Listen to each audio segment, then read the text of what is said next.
pretty smart dude. He makes more money than I do gambling. He loses more money than I do gambling also. But that's a different Those two story. things usually go hand in hand. Yes, 100%. No, I told them I was going to do this. I don't think they actually think I'm going to, but rawr, Tiger's going to win it this week, guys. Jeez. You're like... I think what we're saying is none of our dozens of experts have mentioned that player as being a play this week. Still. So we have not modeled him.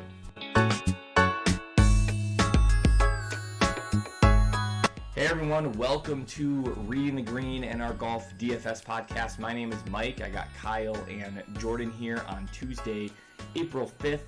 This is our big Masters preview, so we don't want to waste time. We have a lot of content we got to get into. But real quick, Reading the Green is a unique fantasy golf resource that combines great player picks with insights on which fantasy experts actually give the best advice. The result is a bias-free approach that ensures you're not swayed by just one or two articles, podcasts, whatever you turn into each week. With us, you always know where the consensus picks are among the game's best experts. If you like this approach, or more importantly, you have fun listening to us every week, please subscribe to our YouTube channel, Reading the Green. This is the best way to show your support. Even if you're a podcast listener, you can subscribe on YouTube. Of course, you can find our episodes on any of the major podcast platforms and follow us on Twitter at RTG Podcast DFS. We have a listener league. We'll talk about that a little bit in the second half, plus a couple of other new features that we're going to add, and we'll get to those in a few minutes. We have, of course, our Masters preview and the Valero Texas Open recap. We won't spend a ton of time there, and a couple of other things. So, guys, finally, Masters Week is here. This is a really important week for those of us that live in Minnesota, because this is it's finally the end of winter. Yeah. Right? It's the end of winter. It's terrible weather today. This happens every year. I thought you were just saying that because it's your birthday week. It is my birthday week too. We can talk a little bit about that. You know, I'm still hoping one day those Masters tickets show up a few days early and I'm on my way to Augusta on Thursday, but we'll see. Hey, maybe this week. I don't know. Maybe this week. Maybe it's a big surprise. Yeah. Now, the snowstorm coming Thursday isn't the surprise. It's Masters tickets in the mail. Kyle, really quick, you want to hit on just the NCAA college basketball wrapping up. Kansas wins, whatever, but our pool, our 8-team, 8-man pool. Yeah, we've been talking about that the last couple weeks. We do that bracket draft every year, and we had a first-time occurrence this year. One of our members who now lives in Malaysia? Singapore is close. He had both finalists. He had Kansas and North Carolina and just dominated us money-wise in the league. So hopefully he didn't deter people from coming back next year. It's always a little fun setup and a little bit of a unique year with 8 seed being the runner-up and blowing a huge second-half lead. Completely crumbling. Turns out there's value to good experienced coaches like Bill Self over Hubert Davis, who was I don't even know if he'd been an assistant coach before North Carolina hired him. So. I mean, Baycott was a little banged up, but we don't. This is not an NCAA podcast. We don't have to break it down, but it's a good game, good couple of games this past weekend. But speaking of this past weekend, we talked about it quite a bit. The Swag-iversary, big swag hunting trip. We stayed up too late. We spent too much money. Way too late. Well, I couldn't sleep after. There's no such thing as too much money with swag, Mike. Well, Jordan, give us the breakdown. What were the highlights? Yeah, well, it was an adrenaline rush. We're all like, we'll go to bed at 12:15, 12:30. I saw 2 a.m. I was just like, what's going on? We're trying to sell stuff. But no, it was awesome. They gave us a few surprises that I think top 3 covers. There was a stacked flipper blue, kind of like North Carolina blue. Beautiful cover. As well as they dropped these kings. They're very good at marketing. What was it, 15 minutes before the release? They sent out a tweet like, everyone have their plan. And then they dropped 2 whole new covers for everyone, which Mike got one. It's a really cool neon king mallet, which someday when he wants to get rid of it, he'll sell to me for super cheap, which is cool. Thanks, Mike. You might have caught a sneak peek of that on our Twitter feed. Mike opened it. I did open it live. Yeah. Got that. Hey, North Carolina blue. You're right. There seems to be a theme here with them. And then, they did another drop at noon the next day. And that was where the hottest cover of the day was. And it was the real deal. It's real leather. And then there's actually real alligator leather inside the skull. So it's a pretty cool one. One of the most sought after. They probably made 100 of them. And there were, 10,000 people, 15,000 people on the site trying to buy them. I got lucky enough to get one. Mike and Kyle were a little too pokey, but tons of cool stuff. I'm wearing my new swag performance hoodie. I didn't know there were such a thing as performance hoodies, but Mike has filled me in. You're a convert now. You're a hoodie convert. It's great. I haven't worn a hoodie in years. They're so bulky and I'm going to go watch a football game outside. Let me put on my hoodie. This is great. It's it's a pullover. You can play golf in that. Yeah, it's a cool pullover. Since I wear pullovers every day, and Kyle's got one on now. Mm-hmm. So we had a lot of swag activity this past weekend. There's a little bit more this week for Masters, right? Yeah. And then after that, we need to just chill out for a second. Take a break. Yes. Yeah, they've already released their first Masters cover today. It was an interesting release. It was up for 15 minutes, so not very sought after. But they've announced a new one for tomorrow. I'm guessing they do one every day through Sunday. Yeah, it's cool. Yeah, it's fun.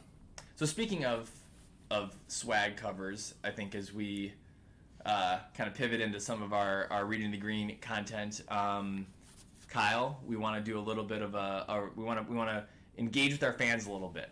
Yeah, we have built up a little bit of a stock of swag covers over here with some of the releases and purchases recently. We call that a collection, Kyle. Collection.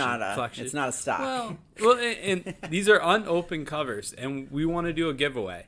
So what we're thinking, listen to our pod, go and subscribe to us, like us, YouTube. If we get to 100 new subscribers by Sunday at noon, major number 2 of the year, we will give away one of our cover supply. So you can get a free cover from us. All you have to do is go like on YouTube, Reading the Green Podcast DFS. Go do it. All right. So we'll track that. We'll push it on Twitter a little bit. If we get to 100 subscribers by noon on Sunday, we will give a cover away. Hey, that's a pretty good deal. That's there's no work that people have to go on the site to stay up overnight. I think it's a good idea. So, all these covers are retail for well over $100. Yeah. Yes. This is a good deal just for listening to us each week. Yeah. One last housekeeping item. We opened a couple of nice bottles, but interesting bottles of beer tonight. A little bit of a cellar night going on. This is a cellar night. So I started with Coffee Cake Imperial Stout from Trillium. This is from my good buddy that hooks me up with all kinds of New England beers. I thought it was pretty good. Kyle and I drank most of that. Jordan's not much of a Imperial Stout guy, but I liked that one. And then we switched to... I brought this one back from Austin last year. Vista Brewing, a bourbon barrel-aged triple. It is only 13.8% alcohol. It doesn't taste like it.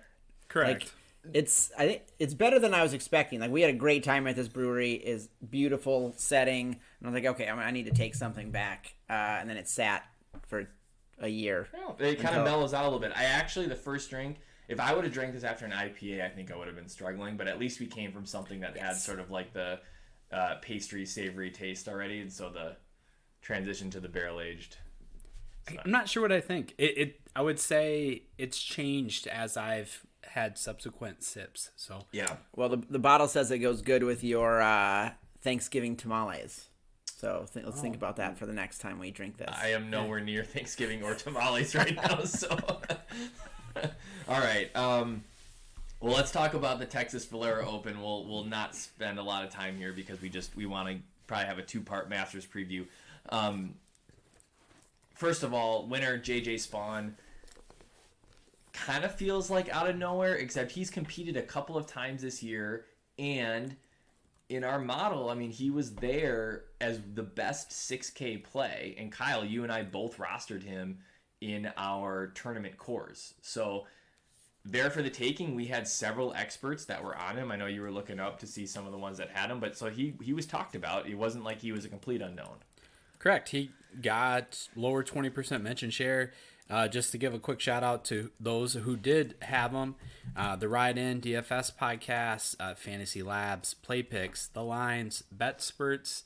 They have a DFS specific podcast as well. And then Odds Checker, Joe Idone. So some of our better contributors lately, and you'll see those names repeat this week too with some of our plays. But great work by those guys having JJ out there, and it led to a pretty decent week for us overall. Yeah, I mean, he hung tough. There were guys just completely melting down. Bo Hostler blading one off the grandstands out of the bunker, looking like Kyle, Circuitory Pines.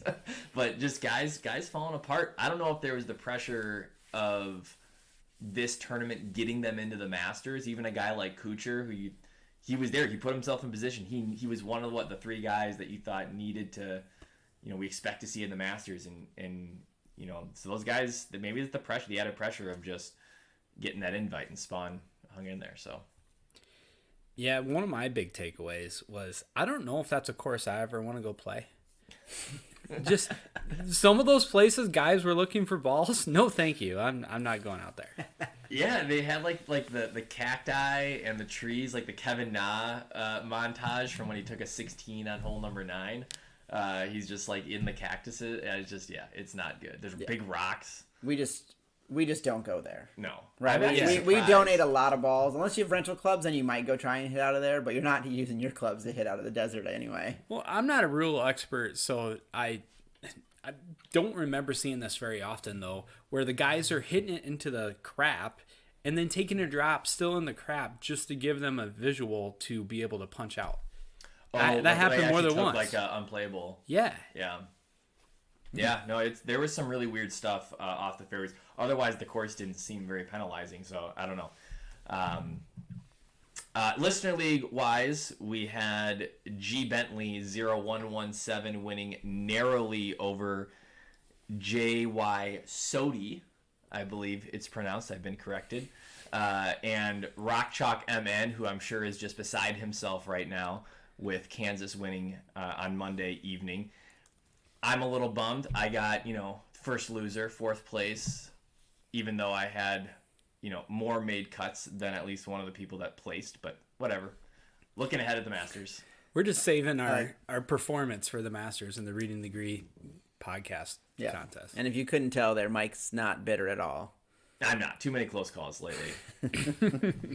Anyways, so let's move on. Actually, we'll just touch on one more thing. You did, Kyle. You mentioned Joe Idone, Odds Checker. He was our best expert this week. He had Spawn. He also had Kuchar, Woodland, and Hadwin. A bunch of, I think those guys were all top 10, and so a really good week. I think the only thing that he got bit by was Hideki. Maybe Woodland fell off a little bit, but Hideki was his only miss there. So a good week for the Odds Checker article.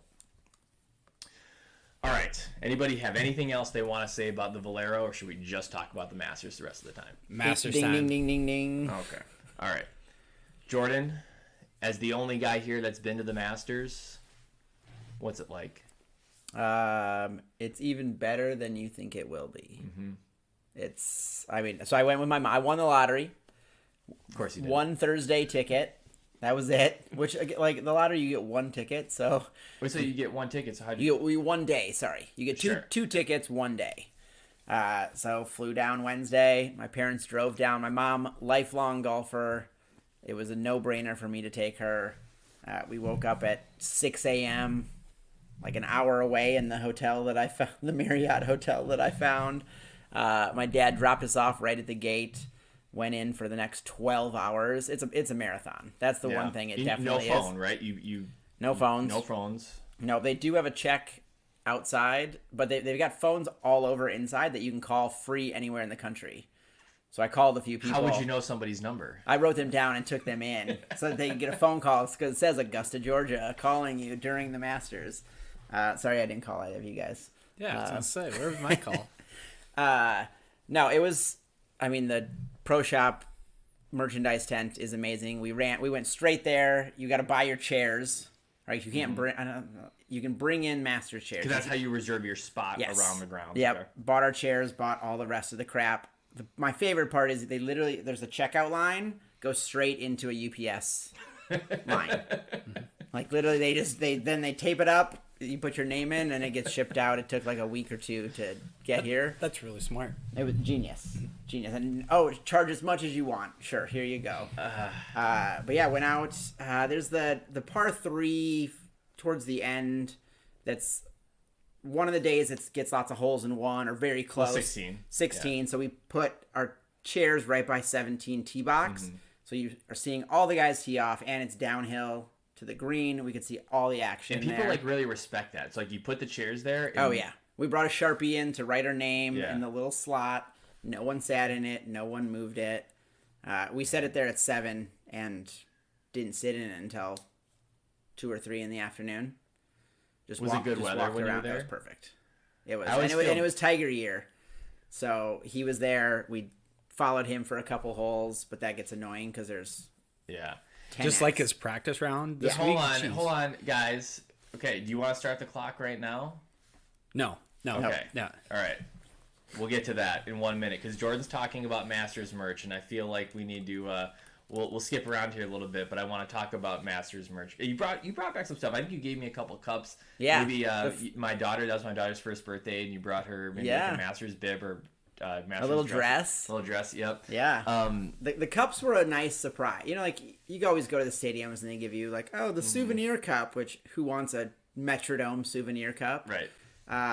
I came home. I at the end of the day, I was just buying sodas and dumping them out for the cups. It's like $1.50 for a soda, and that cup.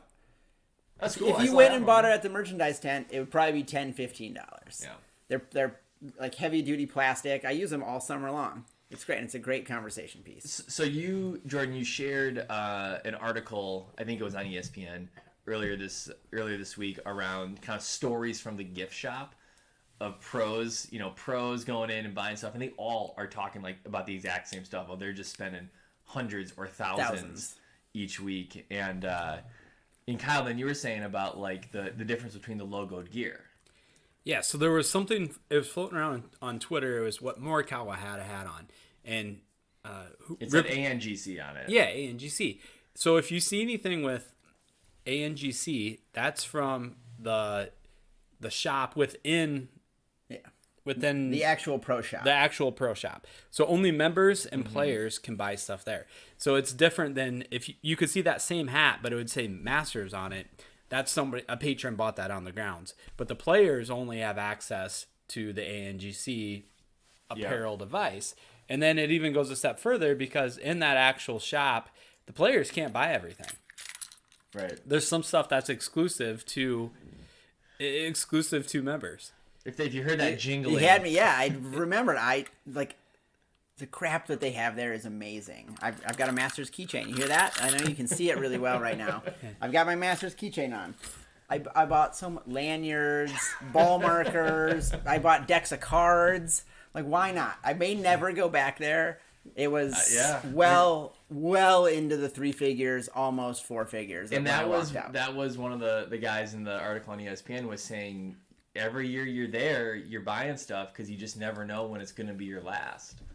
So I think that was pretty cool. Who was it with the cigars? That was Streelman. I think they had made like a handful of cigar ashtrays out of the Eisenhower tree when they cut it down. And he tried to. It was like $700 or $1,200.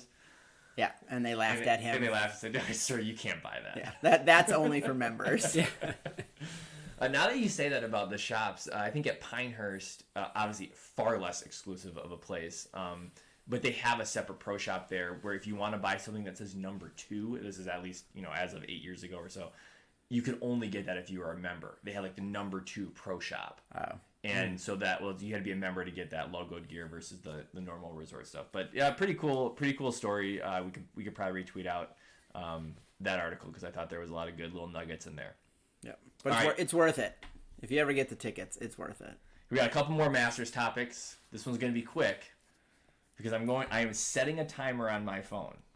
And this is not because we are not Tiger fans. I am a lifelong Tiger fans, but as I tell my brother, I'm just not delusional.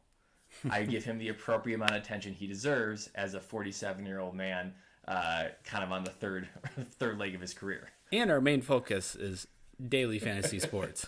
So right, not a Tiger podcast. So here's what I'm doing. I'm setting the timer for 1 minute. Okay, and we will talk about Tiger for the next 1 minute, and that's it. We won't talk about it anymore because he's not getting mentioned in the DFS preview section of the podcast. All right. What if he's one of my picks? Then we are going to question that. I thought you were going to start off our minute here. Oh no! I told them I was gonna do this. I don't think they actually think I'm going to, but rawr, Tiger's gonna win it this week, guys. Jeez. You're like, there's my hot take. I have nothing to say. He's not going to be in my lineups. The picture that was floating around practice round, the one where they're kind of looking like down the line that Tiger's teeing off, and just the patrons that are like 12 to 20 people deep, both sides of the fairway and around the green. It's pretty cool. Like, agreed. It looks just like such an intense atmosphere. He's the only one that can do that. It's going to make things very interesting for his playing partners who are expecting that. Yeah, that is one thing. It's going to take the heat off of other players, maybe Rory, who was going to have a lot of attention trying to finish the slam, and now he can fly under the radar a little bit. So that's it. We already went 10 seconds too long. That's enough Tiger talk. Don't sleep on Tiger. Yeah. At the end of the day, fine. If he wins, great story. I don't need to be betting on him. Not at $8,500 in DraftKings. Okay. We tweeted out a question earlier in the day on Tuesday. Who lets the green jacket slip away on Sunday? We're talking about somebody come Monday and say what could have been. Who lets it slip away? Our Twitter followers offered up a couple of names. Zalatoris obviously happened a little bit last year. He just didn't quite get it done on Sunday. Colin Morikawa, who I think is primed for a good week this week, being the excellent ball striker that he is. Also has won 2 of the last 8 majors, so certainly in a good position, but I could see that happening, coming up a little bit short. Kyle, you want to offer anyone up? I'm going Rory. You mentioned he's going for the slam. That's a lot of pressure, and he hasn't been quite at the pinnacle of his game. So if he has somebody that's really pushing him on Sunday and he's right there and they make a big birdie and he has to step up, I could see slipping away from him. If I had to pick someone, he's my pick. All right. Jordan, thoughts? Maybe who comes up a little bit short this year? It's not going to be Tiger because he's going to win it. Okay, so who finishes second? I feel like second... I don't know. I don't have a second pick. It's always someone there's a bunch of people you don't expect that are towards the top, right?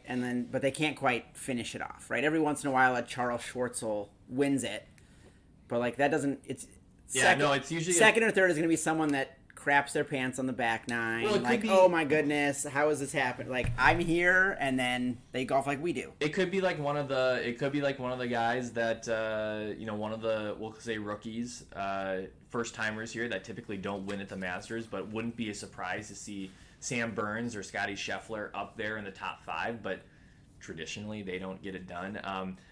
My vote is Brooks. I think he's going to contend again. He's had a great spring. Has been surprisingly well and surprisingly healthy, and I think though that we haven't seen big time Brooks lately closing the deal, and so I think that might be one where narrowly misses again. Brooksy, yeah. All right. Any other thoughts, guys, before we're gonna take a quick break and then come back and do our Masters preview on the DFS side? Anything else you're excited to see this week? Let's get it started. I'm just ready for Thursday. I sent a message to these guys today being like, I wish I could watch the range. They had the range on yesterday. I watched Tiger chipping and doing some bunker work. Nothing like watching the Tuesday range sessions in the Masters. But that's one of those things, the Masters is a different tournament, right? You wouldn't watch it anywhere else. It's the aura. And it's just watching the aura of the Masters. Yeah, and if we got a Tuesday ticket in the lottery, we would 100% go. For sure. Oh, for sure. Right? And you see nothing. But I had some time today. I've got a couple monitors. I'd put that on, see how they warm up. Yeah. All right. Let's take a break, come back, and preview our DFS picks for the Masters.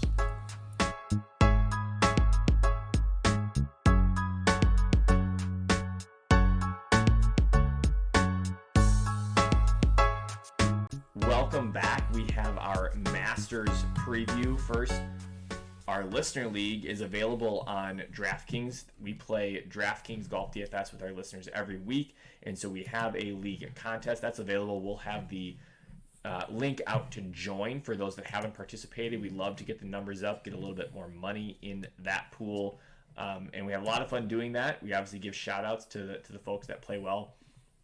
So please look for that on Wednesday before lock times on Thursday mornings for this week's tournament. Okay, guys, the Masters, I don't think I need to do a lot on course history. We know the course. We know that Hideki won last year. It was a great story. He's not really getting the attention in our model this year. He's obviously been hurt, so I'm sure there's going to be a lot of people that are just really cautious around Hideki and a repeat. 91 players in the field this year. Top 50 make the cut. Top 50 in ties. There used to be a rule about anybody within 10 shots of the lead. That is now gone. And so what this limited field does, we were just talking about it during the break, what this limited field does when you have a cut that is now more than half the field is that you really need to find ways to get 5 or 6 guys through in your lineups, right? Yes, there are 90 guys in the field. Yes, there are going to be between 50 and 60 players making the cut. But legitimately, there are really only 75 players that are competing to win this tournament. So you're going to see a lot of 6 of 6 and 5 of 6 lineups. And if you're anything less than that, you're probably toast. Agree. Yeah, agree. And we talked about this a little bit in our company Slack today. But it's an event where, especially in cash contests, I'm not as scared of ownership. Usually in cash contests, I'm not overly, but especially not here. A kind of a cool stat that I picked up from the BetSperts pod today. Last year's Millie winner, so even in a GPP contest, had 117% as their cumulative ownership percentage. And a lot of times when we're doing our core builds, we target 60 to 80% for what we're looking at there. So that shows you it's a little bit of a unique animal from an ownership standpoint, and you're going to have chalk. You got to be okay with it. Yeah, the player pool that DFS players are going to pick from is probably about 30 players. So the outsider here that doesn't know golf gambling as well as you guys, it's a sucker bet this week because everyone's going to be chalky. You just have to get extra lucky and get the couple changes versus a normal tournament where you're at 60% ownership. It means you actually picked some dark horses that were going to be up there that no one else thought of. Yeah, so that's it. So that's when we talk about ownership, and obviously this gets into like pretty technical DFS strategy, but ownership is the number of entrants in a given contest that have a player. And it's kind of self-explanatory, right? Like if somebody's really high owned, then every time that player accumulates points, well, so is a high number of entrants in your contest. So you can't really make progress against the field. So yes, Jordan, usually if you're going to take players that are high owned, you need to also include a few that are low owned because you want to mix some of those dark horses. And I think what we're getting at here is like even guys that are pretty far down the board are still going to end up with 10, 20, 30% ownership because there's really only no one's picking Freddie Couples, right? Nobody's picking Larry Mize. So there's going to be a lot of guys in the field that nobody is picking. A lot of amateurs. Who's going to be the most owned old guy? I think it's Bernard Langer. He wasn't he leading it I think a couple years ago. He's been up there. I think Larry Mize actually played pretty well last year. But this is we also talked about Stuart Sink. There are a couple of guys that are up there that if this was any other kind of event where you would say, I just want a guy that's going to make the cut, like Bernard Langer's probably going to make the cut. The problem is, like you're saying, Kyle, that's not really going to help you. Yeah. You need guys that are going to finish top 10. Yeah, and that he's going to get tired after golfing 4 days in a row. That dude's not tired. He's a robot. They don't do it on the senior tour. They only 3 days in a row. He is a robot. Now, Freddie Couples, he'll get tired. Hurt his back. Poor Freddie. His back derailed his career. I mean, come on. We tweeted out today. When are they going to have Tier 6 just be pick the old timer? That would be pretty sweet at this event. I'd love to force people who play tiers to have to pick from that group. Hey, I got T51. That was the best out of the group. All right, some other stats that are of note this week too. So we were talking about ownership percentage there, but also you'll hear a lot of the conversation if you're reading other articles, if you're listening to other podcasts, really focus on the top of the board. And there's reasons for that. 7 of the last 10 winners have been between 20-1 and 70-1 when it comes to odds. So that saying, hey, it hasn't necessarily been your top 5 or 6 favorites, but it's been from that pool of your 7th to 15th favorite in 7 of the last 10 events. The last 10 events, the winner has been in the top 30 of the official world golf rankings. And 20 of the last 22 events, he's also been in the top 30 of official world golf rankings. So it's most likely going to be a name you know. It's going to be someone that's been playing well, because also in 6 of the last 10 winners have been someone that's won within the last 4 months prior to the event. And it's going to be someone who has played this course often, because no first-time winner has ever won. So just some general themes everyone talks about. In the Venn diagram of all the things you just said, I feel like there can only be one name. So let's get to work. He's all in on Scotty Scheffler. So top of our board from a mention share standpoint, who only checks 4 of those 5 boxes, funny enough, would be Justin Thomas, coming in at 48% mention share. He has not won in the last 4 months, but he clearly checks the rest of the boxes, comes in at 10,300. Also getting a lot of love at that 48% mention share is Cam Smith. He checks those boxes. And then we get a little bit different on trying to find some value. So 48% mention share at 6,900. The salary is Gary Woodland. And he's been playing great, obviously, this year, but he hasn't closed the deal. I think underpriced at 6,900. Probably going to command a lot of ownership. I would think so. We don't care about ownership, but he's going to command a lot of it. Yeah, I mean, I'm going to play Gary Woodland. I'm probably going to try to diversify at that price point a little bit if I can. So it's not like I'm going to hammer him in every lineup. But I'll definitely have quite a bit of exposure. I mean, he's getting 48% mention share in our model. That's very substantial. Who else you going with at that price? I mean, I see the next on the list is Brian Harmon. There probably aren't 2 different golfers in this tournament than those 2. Mike, would you like to talk about Brian Harmon and why he might be of interest to you at this course? He uses his left hand for most things he does in his life, including standing on the right side of the golf ball, which we know favors people at Augusta. So, but distance is a key, and carrier a key. So that's it is a great point. If we do get the rain and the elements that people are saying we're going to get, and this does become a golf course that favors guys that can hit it, they can carry it far, Brian Harmon's going to struggle. In that case, you want a left-hander, I'd be looking at Bubba, right? But I don't want to over-index on left-handed play. Bubba your pick of the tournament then? I'm probably not going to have – I will probably have sprinkles of Bobby McIntyre, to be perfectly honest, when it comes to left-handers. But I'm not going to over-index on this, Kyle. I just think I think it's been statistically proven that we've had some left-handers do well here, probably because they can draw the ball into these right-to-left holes. Yeah. It definitely holds up when you look at historical results. So the last 2 in our top 5 by mention share, 44% and 40%. Russell Henley is at 44, salary is 7,800, and then John Rahm at 10,800 in salary. Fun note when it comes to mention share this week, stand by our Twitter account tomorrow. We're going to share a little bit more than we normally do. So please check in with us there tomorrow and get the full look of what we're all looking at. Thank you for bringing it up, Kyle. Yes, for the majors this year, we will share our entire model, at least our mention share, top to bottom of the players that we are looking at. And so, yes, it's a great look into how we get to some of the results that we do. I'm excited to be able to do that. Okay. Do you want to comment on who's popping just really quick on our performance index? They're a little bit deeper. Our performance index plays are a little bit deeper, but a couple of players that are of interest: Adam Scott, Colin Morikawa, Sergio Garcia, Daniel Berger. Those guys all between 12 and 20% mention share, but getting a little bit of love from better performing experts.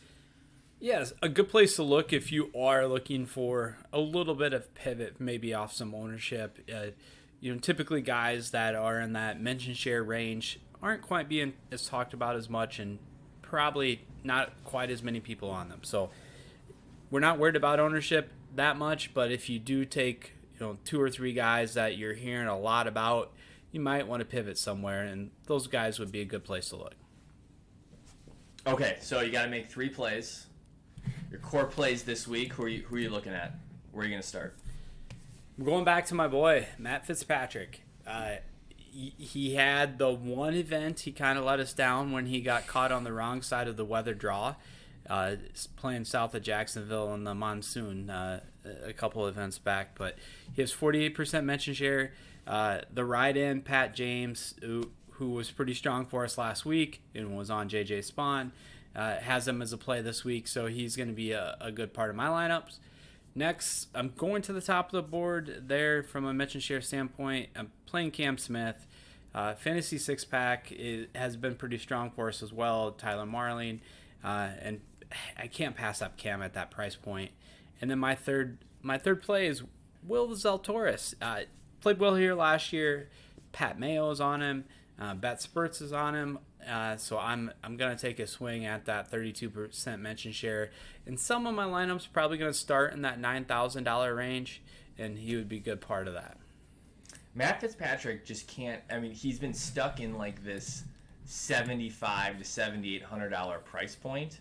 And so I think that's one of the things that's kept him getting so much love, like pretty much the whole spring in our model, is that he's just been super affordable.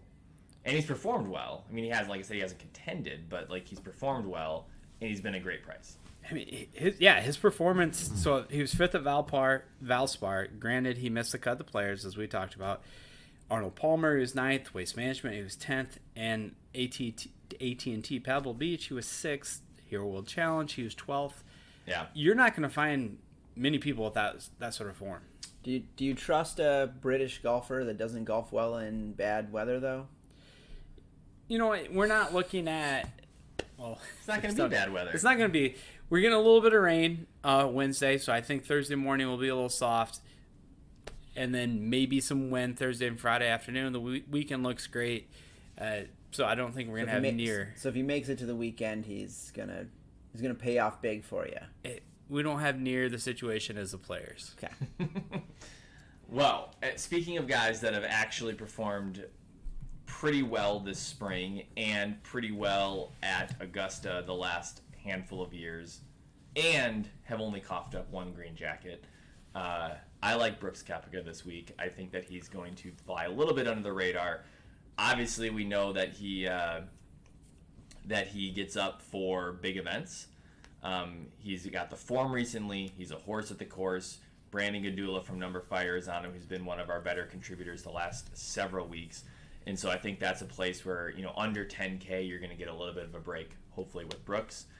Similarly, Colin, I think, is interesting to look at. His game fits this course so well. He's a second, this is a second shot course. He's a second shot guy, great on approach. Pat Mayo likes him this week based on strokes gained. I think that Colin has let us down in big moments a little bit lately, even though he has 2 of the last 8 majors. But I think he certainly will be under the radar as far as when you're looking at studs compared to the other guys you'd be picking in the 10K price point. So that's one. If I'm thinking I want some ownership relief and a guy that really his game should fit this course, it's Colin. And then lastly, Jordan, you asked who the pivots are below 7,000. I can't believe this. You can't believe it, huh? I mean, I can. You don't but think that the guy that's 7th in strokes gained approach this week on the PGA or this year on the PGA Tour, Tom Hoagie, is not just perfectly suited for Augusta and maybe just a little like under the radar top? I'll say top 10. That's all I need. 6,800. That's all I need. Top 10. Yeah, because he was a great match play player. Didn't quite perform there. It's a good thing you're not playing match play. Has he ever played at Augusta before, or is he a first timer? He is I didn't say he was gonna win. Yeah, but it's top 10. That's we've got plenty of guys first timers top 10. I mean, I think he doesn't have the this is house money he's playing with this week, and so I think he's gonna be a nice play at 6,800. I think his iron play has been really, really good this year. He hits the ball far enough off the tee. His iron play has been great. That's what you need on this course. See, I think he's going to wake up Thursday morning, look at his credit card statement for how much he spent at the pro shop on Wednesday, and then freak out and play bad and miss the cut. Hot take. All right, those Hoagie hot takes. All right. Yep. Okay, Jordan, well, tell us where you're going to start your lineups this week. So I'm going to start with one of my own picks, and then we'll go down the rabbit hole like I usually do. I'm Adam Scott.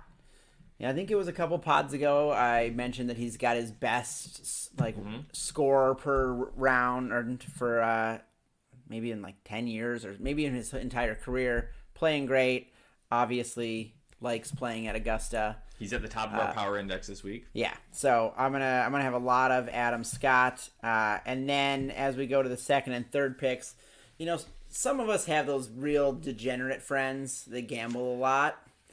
Like a lot. And I was just texting with one about some other bets we were going to do, and he gave me his picks, and I compared them against the model.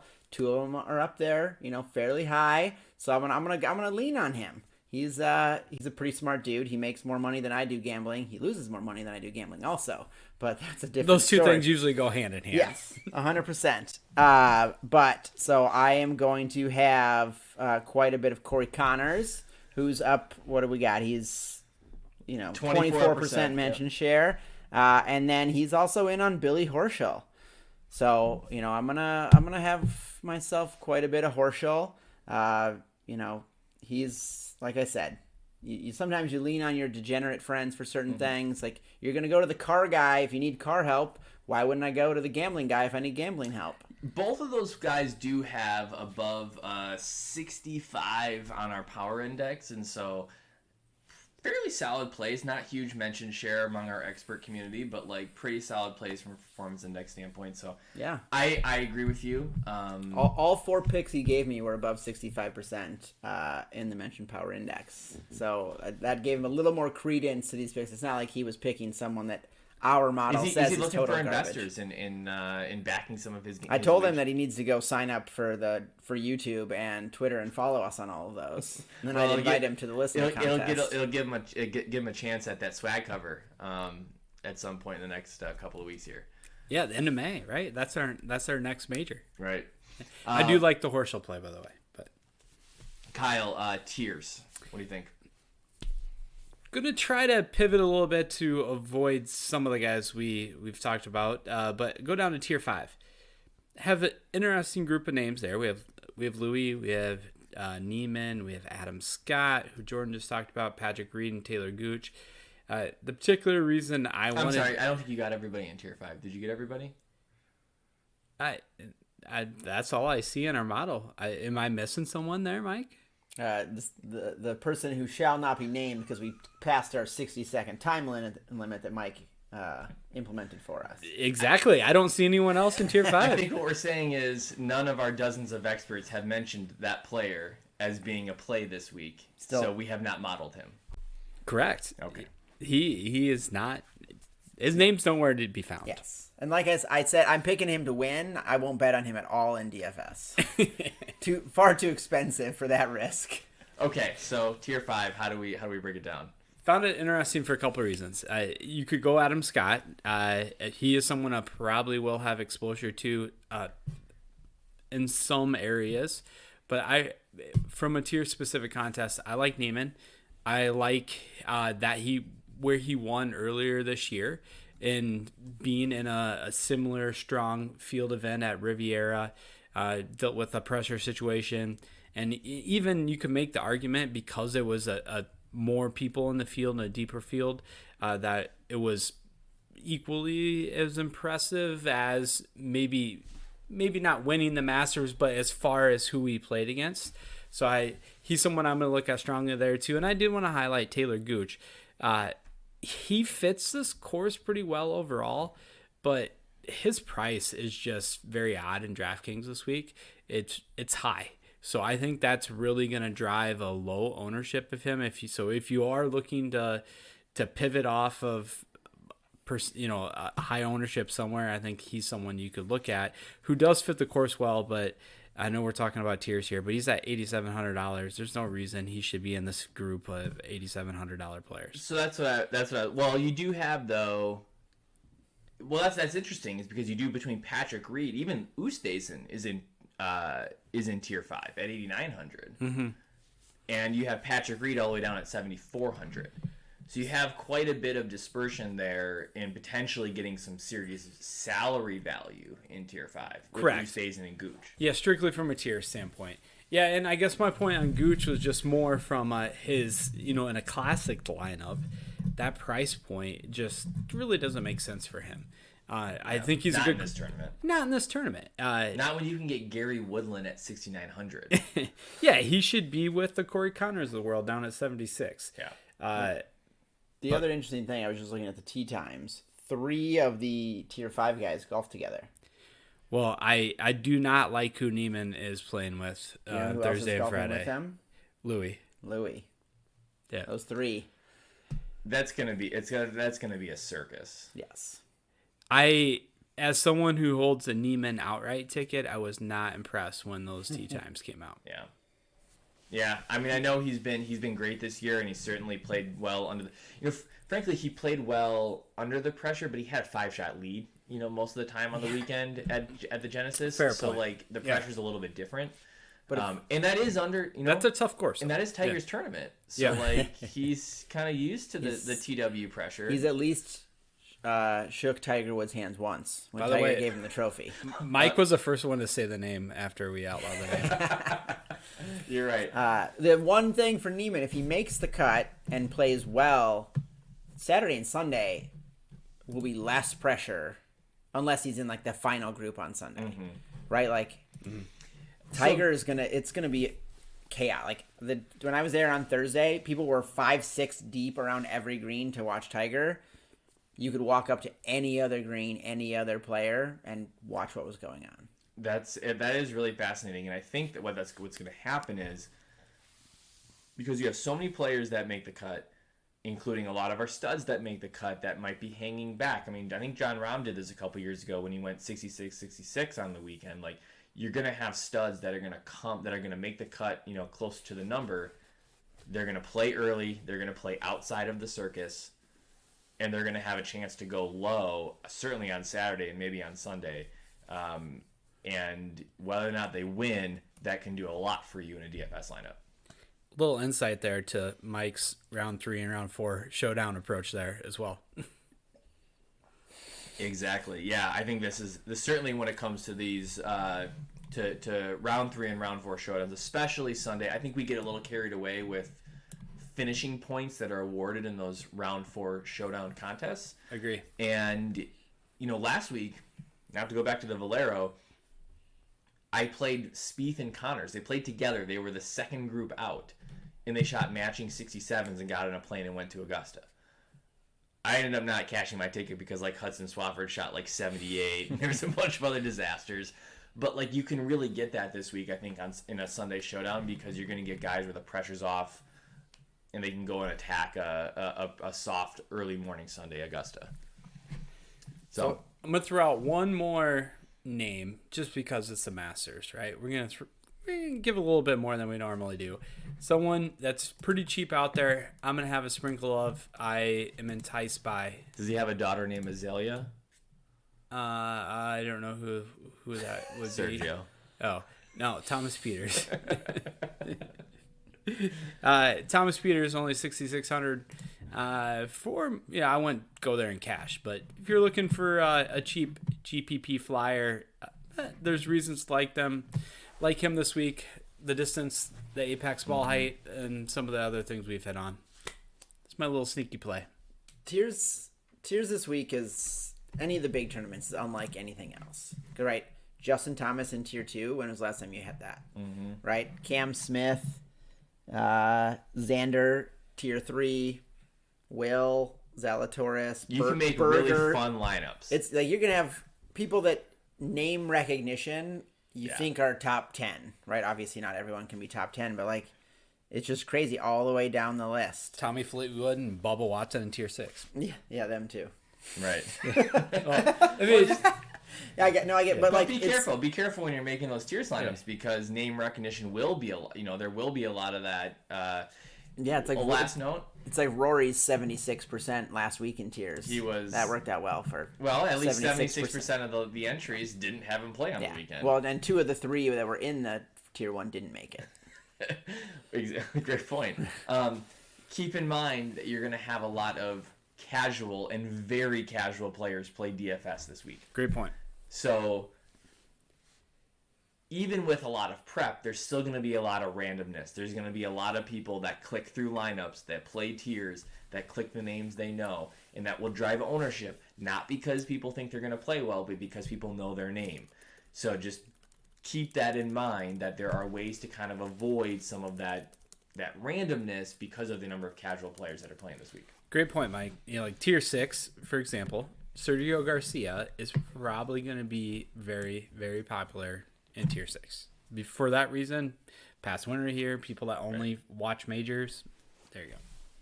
Yeah. So there are ways to kind of beat some of that by just doing a little bit of homework and being willing to pivot a little bit. So, all right, last call for final comments. Anything else on the Masters? Obviously, the 2 most unproductive Thursday and Fridays of the year. We just had March Madness. Now we get the Masters. It's now 3 days, right? Because tomorrow's the par 3 competition, and I'm gonna have that up on my computer all day tomorrow. I've blocked off big chunks of time, Thursday and Friday. I'm gonna be working hard. This is sorry, coworkers, if you're listening. It's a great week. It's a great week. Last call for the Listener League. Please look for that on Twitter. Yeah, I would get in early because there's definitely some people that, like as Mike said, don't always play DFS that play this week. So I think it's nearly full. I'll get there soon. Great. All right. Well, again, follow us on Twitter at RTG Podcast DFS. Subscribe on YouTube. That's our only ask. If you are a loyal listener every week, please subscribe on YouTube. You can find our podcast, of course, on Wednesday mornings. And that's it. That's our Masters preview. We'll be back in a week to talk about the Masters results and get on with the rest of the PGA Tour season at the RBC Heritage at Harbour Town. See ya.